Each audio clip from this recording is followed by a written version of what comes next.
जायो लल्ला मचो है आज हल्ला, यशोदा जायो लल्ला मचो है आज हल्ला, यशोदा जायो लल्ला मचो है आज हल्ला, ये सब कोई नाचे खुशी मनाए,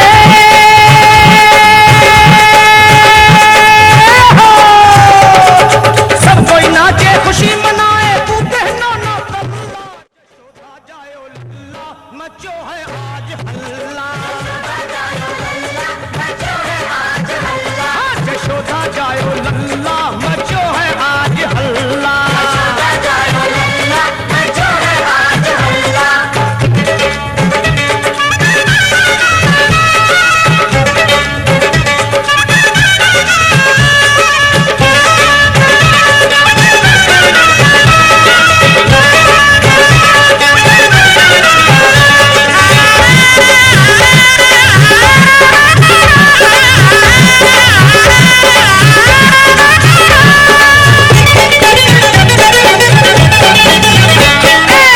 प्रभु ने सुनी है बुढ़ापे में हमारी।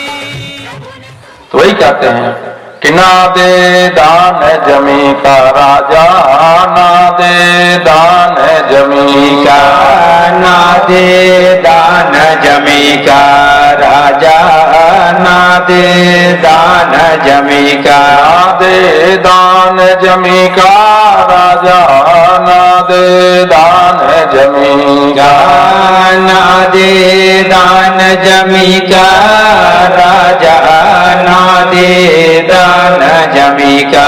या ही तो रावणादिक मार्यो, या ही तो रावणादिक मार्यो, या ही तो रावणादिक मार्यो, या ही तो रावणादिक मार्यो। धर के रूपयती का राजा, ना दे दान जमी का, ना दे दान जमी का राजा, ना दे दान जमी। राजा ने इनकार कर दो, मैं दान नहीं दूंगा। क्यों? यही है, जानते रावण भगवान ब्रह्मा से वरदान मांगा था कि मेरी मृत्यु हो तो मनुष्य के हाथ से मेरी मृत्यु हो। जान रहा था कि कोई मनुष्य हमको पराजित कर ही नहीं सकता। तो रावण और कुंभकर्ण का वध करने के लिए भगवान का रामावतार हुआ है। और भगवान राम सोचो सन्यासी का वेश बना करके 14 साल के वनवास में गए हैं और जाने के बाद रावण और कुंभकर्ण का वध कर दिया। कहा इसलिए इनकार कर दो। इधर संवाद हो रहा है, जानते उधर वामन भगवान ने कहा राजन हमको छोटा बालक ही मत समझो, मैं संकल्प बोलना जानता हूं, हमको और कहीं जाना जल्दी करो। और उधर राजा बलि ने कहा गुरुदेव आप कह रहे हो इनकार कर दूं, अगर मैं इनकार कर दूंगा तो साक्षात भगवान विष्णु ही जब बटुक रूप में आए हैं, ये तो मार कर छीन लेंगे, मैं इनसे इनकार करके कहां जाऊंगा। तो उन्होंने कहा माने शास्त्र कहता प्यारे ऐसा दान नहीं करना चाहिए कि जिस दान को करने के बाद हमारे बच्चे भूखे मरे, हमारे परिवार को खाने के लिए न बचे, तो ऐसा दान नहीं करना चाहिए। अपनी कमाई का 10 पंजाबी लोग अपनी कमाई का 15वां अंश निकाल करके गोलक में रखते जाते हैं और उसी से पौसला चलाते हैं, प्याव चलाते हैं, गर्मियों में देखो, हाँ बाद में लंगर चलाते हैं, भोजन कराते हैं लोगों को। वैसे ही हमारे हिंदू धर्म में 10 अपनी कमाई का सत्कर्म में लगाना चाहिए। क्यों कि धन की 3 गति होती है, दान, भोग और नाश। तो सत्कर्म में 10वां अंश लगाना चाहिए। कहा जब मैंने कह दिया कि मैं दूंगा तो मैं झूठ बोलूं, और झूठ बोलने से नरकगामी होऊंगा।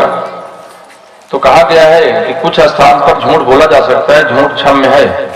पहला व्यवसाय, अगर आप व्यवसाय कर रहे हो तो वहां भी झूठ बोला जा सकता है। दूसरा, जहां आपके झूठ बोलने से किसी की मृत्यु टाली जा सकती है तो आप वहां भी झूठ बोल सकते हो। तीसरा, कन्या के विवाह में भी झूठ बोला जा सकता है। जब इस तरह से संवादी हो रहा था ना, तो कहा, अरे मैं तो नरकगामी हूंगा, तो मैं झूठ कैसे बोल सकता हूं। फिर कहने लगा, तो शुक्राचार्य जी को अखर गया। उन्होंने कहा, मूर्ख कहीं क्या, तुम हमको ही उपदेश दे रहे हो। तो मुस्कुरा दिए, कहा, अच्छा तुम यहां भी बात नहीं आ रहे हो। वही जो कुशा था संकल्प वाला प्यारे, उसी कुशा से ना इसे चौंक देते हैं और तुरंत शुक्राचार्य की बाईं आंख फूट जाती है। वो तुरंत कूद करके बाहर आ जाता है, बाईं आंख का अंधा हो गया। जी, ये कहां का अंधा हो गया, इसका मतलब क्या है? भगवान कहते हैं कि सारा चराचर भगवान का ही स्वरूप है। इसको एक दृष्टि से देखो, माने द्वैत भाव से मत देखो, अपने और पराई की दृष्टि से मत देखो। सारा चराचर एक है, परमात्मा स्वरूप है।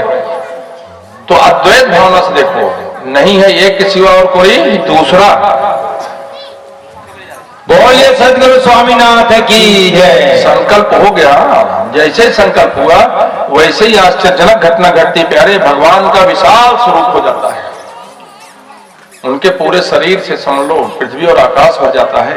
हाथों से दिशाओं को नाप लेते हैं, एक पांव से पाताल नाप लिया और एक पांव सीधे ब्रह्मलोक जाता है, और ब्रह्मलोक में छिद्र हो गया। तो उनके पांव का जो अंगूठे का चंद्राकार नाखून था, जब वो दिखा ना, तो ब्रह्मा जी दौड़े दौड़े आए और आकर के कमंडल के जल लेते हैं और भगवान का चरण धुलते हैं। उसी से आकाश गंगा प्रकट हो जाती है। प्रेंसोली गंगा मैया की जय। दो ही परग में सब नाप लिया।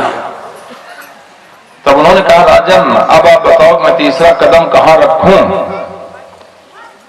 जानते हैं इसीलिए पत्नी को धर्म पत्नी कहा जाता है। गौटिया बगल खड़ी थी विंध्यावली, उसने कहा अपने मालिक से, राजा बलि से, कहा स्वामी अब आपको देने के लिए बचे क्या है?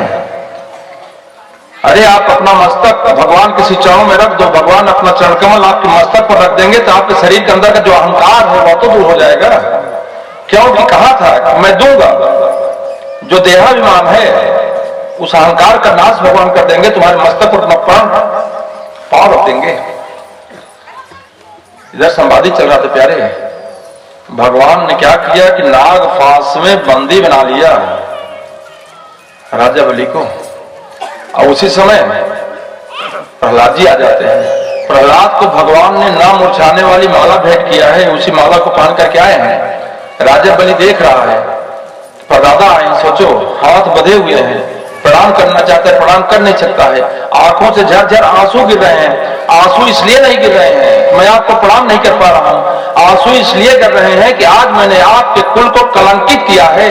मैंने कहा था मैं दूंगा और मैं दे नहीं पाया हूं, इसलिए मेरा सर शर्म से आपके सामने झुक गया है।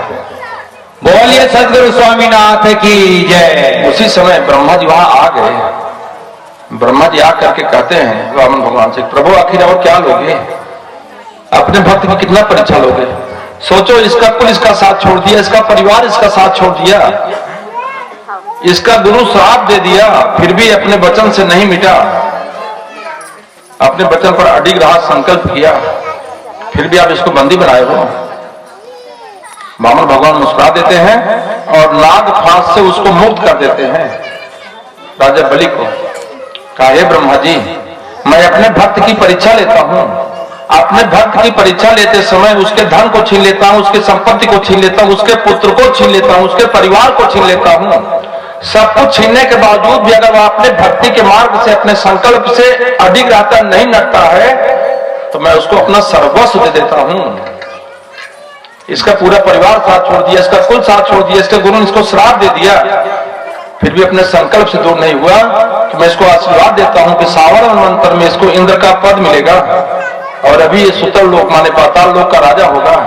मैं खुद 52 दरवाजे के इसका माल होगा, इसके यहां मैं खुद चौकीदारी करूंगा कमूत की गदा लेकर के, जिस भी दरवाजे से निकलेगा मैं इसको दर्शन दूंगा।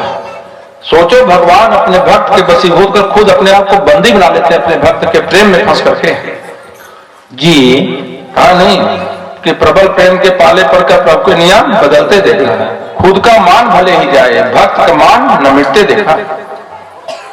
तुरंत समझ लो 52 दरवाजे का महल तुरंत जाला पाताल लोक में, और पाताल लोक गया 52 दरवाजे का महल हो जाता है। भगवान चौकीदारी, सोचो भुवन मालिक तीनों लोगों की चौकीदारी कर रहे हैं, जिस भी दरवाजे से निकलते हैं राजा बलि वहां दर्शन भगवान देते हैं।